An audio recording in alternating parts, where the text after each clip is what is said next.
this friend. He's totally, well, this is my opinion, he's totally just running off Jing. His family came from Argentina. He's like first generation. And he just eats like Hot Pockets all day and just crap. But this guy is like, the reason I want to help him is because he's always complaining about, wow, I'm always sweating. And he's always like, I have too much oil on my face. But this guy, he has so much energy. He has to run a minimum of 6 miles every day. And I'm talking like running hard. And he's just like this energy powerhouse. But he's got these other issues. And I was telling him maybe it's like, I'm probably wrong, but I don't know, his adrenals maybe or something like that. I was like, somebody told me to tell him to take Eleuthero root, but I have no idea. Well, Eleuthero is Siberian ginseng. Eleuthero is an adaptogen. They were telling me to take adaptogens. Adaptogens, I didn't even talk about adaptogenic herbs, but adaptogenic herbs are very complex. So, in other words, before I was saying that humans have diploid genetic structure, and many plants have more like hexaploid, very complex. Well, adaptogens are like in that class. They're very complex. So they may have like a strand of DNA that's more yang and one that's more yin, so they're balanced between yin and yang. So when we take them, they support our circadian rhythms, emotionally and physically.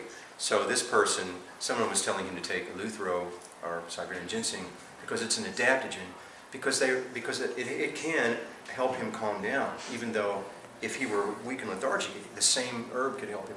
It works with our circadian rhythms. Rhodiola, this is one of the great adaptogens right here. In fact, this is the herb that the term adaptogen was coined over. Rhodiola, let me pass that around. Rhodiola,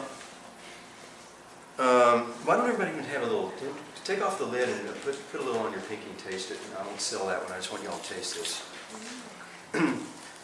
Rhodiola would be really good for this guy. It's an adaptogen. But before I tell you about adaptogens, I'll answer your question directly so I can do that before I forget or get off track. But the guy has a lot of Jing, you were right. He inherited a lot of Jing.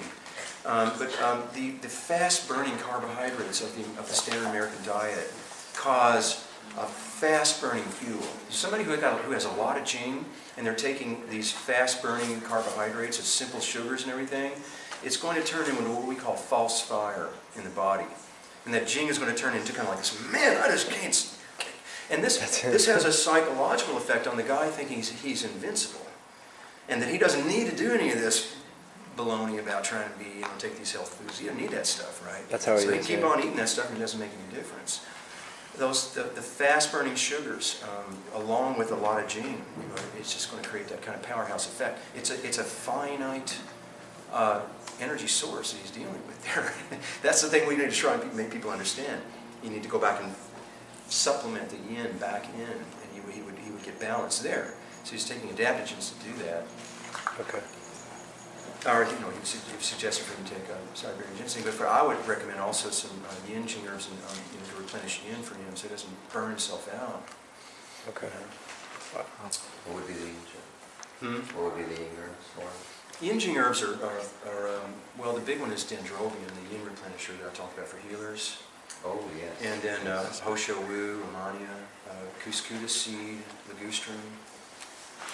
Some of the blood herbs like Hosho, Dongguai, ligustrum. But let me go back to adaptogens then, because I didn't get to talk about this, and I wanted to. Adaptogenic, has everybody here heard the term adaptogens? The new thing, is everybody searching for adaptogens? All these people in the nutraceuticals field are out searching around the world for adaptogens now. That is because they're complex plants. Adaptogens tend to come from places where the weather is really extreme. So I was talking the other day about the ginseng dealing with extremities, and you could see how it was rough and tough, and then somebody made his life easy and it got nice and smooth. The adaptogens tend to come from places like that too. So I'll just actually explain rhodiola as a way of explaining adaptogens. Rhodiola. So in the 1940s, the Russian government was dealing with. They actually had. I don't mean to sound like this, but they had their army men were like freezing in the winter out in battlefields. They couldn't stay out there in Siberia and stuff. And so the Russian government was looking for substances that could help their military personnel survive the harsh winters of Siberian winters. And they knew there were some people who lived in the mountains of Siberia who dealt with these harsh winters, and it was said that they took some kind of herbs that helped them get through this. So they put together a team of doctors headed by a guy named Lazarov.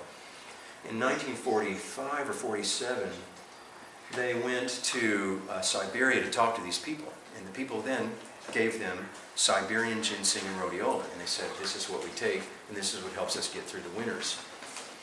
So this team of doctors took those two herbs back to Moscow, and they put them under a microscope, looking at their phytochemistry, and they found, like I was saying, very complex genetic structure that had both yin and yang in it, and many sets of RNA and DNA.